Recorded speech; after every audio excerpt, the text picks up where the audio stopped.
The U.S. slaps China with a tariff on 250 billion goods, 25% tariff on $250 billion in goods.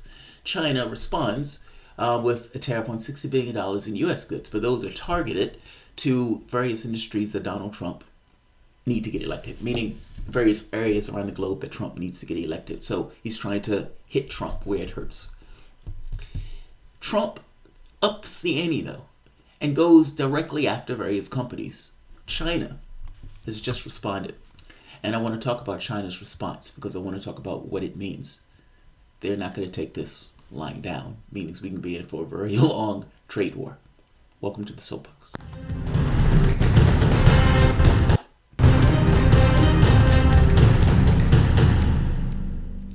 My name is Jamarl Thomas. I am your host. This is the Progressive Soapbox.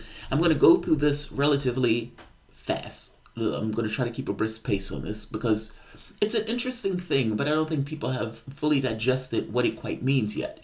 The United States and China are in what is called a trade war.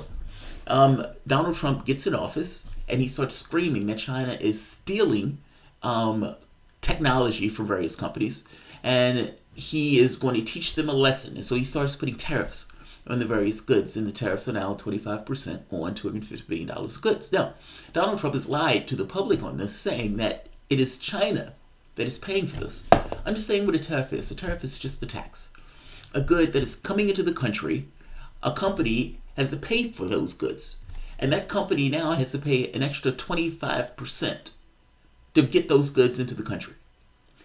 That company, let's say Walmart, turns around and is not going to eat that cost. It's not going to absorb that cost. It's going to transfer that cost onto the consumer, you and me. Now, the point of the tariff is when somebody goes into Walmart and the person says, I can buy this Chinese good that's now $20. It used to be $15, but now it's $20. And I'm in this kind of contest on should I buy the Chinese good or the American good? Now, the consumer doesn't care if it's made in America.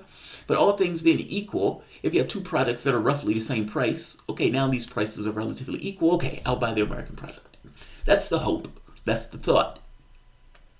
But this is not a situation where China is paying for it. The American consumer is paying for it. The American consumer is paying for it. But Donald Trump is up the ante on this, and he's gone further. As opposed to just leaving foreign policy and domestic policy, meaning this is an issue that we're having with China, he goes beyond that. And as seller-in-chief, I don't know what you're going to call him, he goes to other countries like in Europe to say, don't use Chinese products. Don't use Chinese products. We think they may be spying. China may be spying in those products. Now, this is rich coming from America, who is literally spying on everybody, spying on the world. This is rich, but this is indeed what they said. And so they tried to get the UK to not use 5G. Apparently China is ahead of us in 5G technology, and the UK wanted to use it cheaper and ahead of us. So he goes and tries to get them to stop using it. He goes to Korea and tries to get Korea to stop using Chinese products, and then goes beyond attacking Huawei into saying these products are banned in the United States. So Huawei is banned in the US. And not just that, like a secondary product, what is called HK, but there's another tech company that they've now started to pick on and attack in the same measure. This is astonishing. It's astonishing. So what does China do? Now, over the weekend, a product that was supposed to be delivered to China ended up being brought back into the US. Now, apparently this happened twice. So, all right, so right here. So apparently this happened twice. Beijing said on Sunday that it's investigating FedEx for embattled Chinese tech. Huawei said the delivery company diverted United States 2 packages intended for the company's offices in China. Now, they're asking, why did that happen? That never happened before. Why is that happening? Why are you diverting packages that are supposed to go to China back to the United States? China is looking at this and saying this is an unfair business practice that is taking place. So they came out and said, fine, we are creating an unreliable entity list. Now, this freaked out the business community. if you're watching this through financial channels, it is a fascinating thing to watch through financial channels because they are freaked out. They didn't care what Donald Trump was doing on the domestic front, so as long as it did not impact their money. And at this point, is now impacting their cash because Donald Trump is wreaking havoc on the markets. They're coming out with an unreliable entities list. For the moment, look at this from China's perspective. Whatever you want to call them, yes, it's a communist country, but I keep making this point that countries have their internal politics also. And in the same way we don't allow leaders to be weak in this country, same thing is true in other countries, meaning the same thing is true in China. So Donald Trump is browbeating, is screaming that they're stealing technology and using these horrible terms. What are they to do? Are they to purely accept the terms that the United States is putting down, meaning are they really going to kowtow to the U.S. when it's unclear if the United States is even the largest economy now, depending on certain metrics? But after all, China is has 3 times our population. You can imagine that, yes, their technology is going to surpass us at some point. But we are using means in the political space to try to stop them from reaching a certain degree of economic superiority. That's just the bare bones of what it is. It's our attempt and Western attempt to stop China. Trump is trying to use tariffs. Obama was trying to use the TPP. Both parties agree that this needs to take place. This is just the way that the Republicans are going about trying to do it. The Unreliables entities list is freaking people out, as it should. If Apple ends up on that list, think of all the materials that go to Apple in this case. If some of the other companies that we use, let's say the products that we get from all these people who shop at Walmart, all of these little minerals, these little things that we get from China that we never even think about, all of these things and these companies that will need these things may end up on that list. These companies are freaked out because this will adversely affect their business. And by the way, Donald Trump has expanded this to Mexico. He's expanded this to Mexico. Countries cannot appear to be weak. And China is not in an economic inferior position to the United States. Now, part of this is just because of the size of their population, but they're not going to take any shit off of the U.S. Also, there's this belief that Donald Trump may not even make it to the next term. If the states that they're attacking with their sanctions, meaning that China is attacking with their sanctions, will make it difficult for Donald Trump to get elected, especially if there's a Democrat contender that's screaming that they are going to do things for the farmers, that they're going to do something about this trade stuff going on with China that's adversely affecting their business, though. They're making it far more difficult for Donald Trump to get elected. They know that's what they're doing. That's their point. If Donald Trump is not going to be there, then the next deal that takes place will take place with somebody who's not, let's say, in the tank for the corporate America in the same way that Donald Trump is. It's fascinating politics. One last point with China. A country's history matters. A country's history matters. How that country sees himself matters. When Boris Yeltsin was a drunkard and sold out to Russia to the United States interests, that matters. That's something that they remember. It's something that they're embarrassed about. Many of these people, if you ask them, would have preferred the Soviet Union to what Gorbachev gave, because Gorbachev allowed the country to be ran roughshod over. It's not so much that they ignored the fact of the excesses of Stalin, in this case, all the murders and killings and everything else. It's more so that they don't want their country to be stepped on. People prefer leaders that are strong as opposed to leaders that are weak and having your country trampled over. My point is this. China, if you look back in the history, going back to World War I and World War II, was trampled over by Western powers. And when I say trampled, I mean ran roughshod over, taken advantage of. Think of the Opium Wars. Think of these things that were taking place. What is it from the perspective of the country that endured that? That endured that humiliation by Western powers? Never again. Never again. Part of China's growth strategy, be it economic and military, is to ensure the security of their own nation, be it economic and be it militarily. We don't think of that when we're thinking of what Donald Trump is saying in regards to how it's taken internally in the country. We don't care about the internal dynamics of the country itself. I've been watching Chinese media for the last, I guess you can say, several months. It's a fascinating thing to hear their perspective of events on this. I've even had interviews with people, or Chinese people, who were explaining this, talking about this thing of never again. And that's not the first person I heard that from. That's something that is in the culture itself. We don't pay attention to that. Instead, we have Donald Trump screaming that these guys are stealing technology, and we have this image of China almost in a similar image of denigration, in a similar issue of Russians. This issue isn't going anywhere. China is not going anywhere, nor are they going to change the way they've arranged their economic system at the behest of the U.S. interests. They consider themselves a sovereign power, and they consider themselves the right to expand and grow just like the U.S. and just like Western powers were able to expand and grow. And I'm saying this is from the perspective of China itself. Whether this is right or wrong, this is just their perspective of things. Meaning, this is a trade war. This isn't going anywhere. The United States has taken extraordinary steps in order to try to cow and change China, even going so far as to bully other nations to not use Chinese technology. This is extraordinary. China comes up with their unreliable entities list. So let me read this. 11 minutes is too long. All right, so let's go through the entities list because I'm going to just read it because it's not that long. The Chinese government is moving to work out a UEL unreliable entities list for foreign companies that fails to abide by the market rules and harm the legitimate right of Chinese counterparts, according to MOFCOM's statement of Friday. Now that's the China's Ministry of Commerce. Entities can end up on the list for the following reasons. First, when an entity has imposed blockades, blocked supplies, or resorted to other discriminatory measures on Chinese entities. Second, when an entity actions are taken for non-commercial reasons and go against market rules in the spirit of commerce. So think of it as the U.S. pushes a company to not use a Chinese product. Well, that's a political situation intervening on market situations.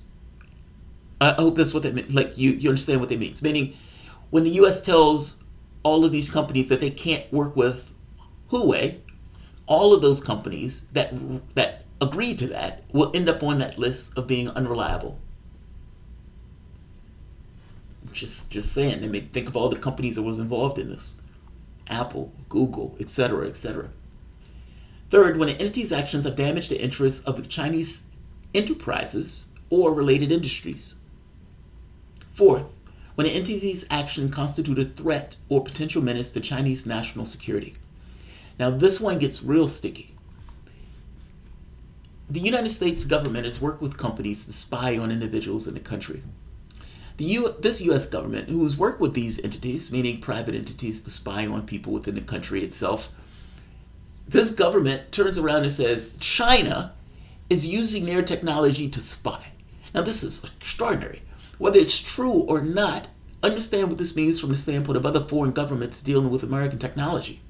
If that's the argument that America is going to make, and that's the precedent that they're going to set, that governments that work with technical industries are somehow, persona non grata, you can't do business here. What does this mean for American tech companies in other countries? This gets sticky, man. I know we look at this from our very specific perspective, but that perspective is not necessarily held by the rest of the world. I guarantee you. Let's keep going. Lists adjustable right of self-defense ensured. There will be an inquiry procedure before adding foreign companies to the list, and stakeholders are entitled to defend themselves, said Wang Hui, head of the Trade Remedy and Investigation Bureau for MOFCOM. Wang noted that the list could be adjusted in light of relevant standards. Adding the world's second largest economy will spare no effort to protect foreign companies' legitimate rights and interests, while all lawbreakers shall pay for what they have done. This is their way of trying to protect Chinese industry. Essentially saying, look, if you're doing things at the behest of your government, then you may run afoul of our government, especially if the things that you're doing are against our self-interests. Now, we can adjust this list however we need to adjust this list, meaning there's all sorts of political latitude for them to add companies to the list if those companies run afoul of Chinese interests. This is utterly fascinating because this is almost like sanctions, without using the term sanctions, on companies that work against Chinese interests in other countries. Certainly you can understand where they're coming from. If I'm China and I know this company has worked for the U.S. government to hurt my interests, then how can I trust that company? How can I trust that company? We've done extraordinary things in a pursuit of trying to cow China, and this is the retaliation, and we don't even know fully what this means yet. We don't even fully know what this means. Some companies block transactions with others out of non-commercial purposes, which violates the anti-monopoly law in any country, adding Wang. Wang also noted that companies could be added to the list individually or with others. Right now, FedEx is being investigated to potentially end up on that list. These are extraordinary series of events that are taking place. And our living standards are going to get more expensive. Our living standards are going to get more expensive. All right, let's see. Wang. We're about to get fucked by Wang. Well, so it's hard to know what this means yet. I mean, once they start adding names to this list, business will get more difficult for them to do in China. Now, that may mean that it may hurt their bottom line. I mean, you may have a situation where many of the Chinese look at the companies that are on that list and consider that these companies are working against their interests, making it less likely that they buy those products. China have gotten nationalists in this regard, meaning they're not working with companies and they will not assist companies that they believe are working against their country's self-interest. Kids table. The United States isn't good at manufacturing anymore, and it costs less to simply pension out those careers we can't convert. We're going to be out at the kids table in international trade and economics as well as environmental discussions. So that's the part, right? Yeah. At a certain point, it became cheaper to make those products in China. That also means that, yes, those jobs are being eliminated in the United States as those companies put out those jobs in China, but it becomes cheaper to make those products in those countries. We don't have the industrial base that we had, going back to like World War II and World War I, where when wartime came up, we can convert those factories over into war, making tanks and planes and boats and bombs and et cetera, et cetera. We've pushed that out to other countries like China because they can do those things for cheaper. Yeah, I agree with you, man. Tariffs. The tariff may be the single strongest sentiment shown for American workers by any president, but Trump's economically illiterate and doesn't understand that tariffs just fuck over the same people that he claims he wants to save jobs for. Yeah, do you know that at one point we used to fund our government by tariffs? Like, we used to literally pay for it. And you're not wrong. Trump is using these tariffs in this kind of weird, heavy-handed way, in this kind of blunt force thing. But you're not wrong in the sense that tariffs do protect industries when they're used in kind of sensible ways. I mean, think of industries that you may want to protect at home. Whatever those industries are. The tariff allows this notion of making this particular item competitive with items coming into the country. But you're right, Donald Trump is using this in somewhat of a heavy-handed way. So I agree. Honeypots. Are ceramic honeypots on the tariffs list? Oh, brother, Winnie the Jinping. Winnie the Jinping. I like that. That's funny to me. Winnie the Jinping. Baltazar. I wonder what happens when Trump realizes he just priced his hats out of reach of his base. Because, those Make America Great hats that are made in China are now going to be, 25% more than what they were? And here's another thing.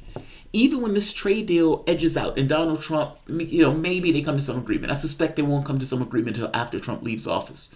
And China is going to come to some agreement on the day that Trump loses the election.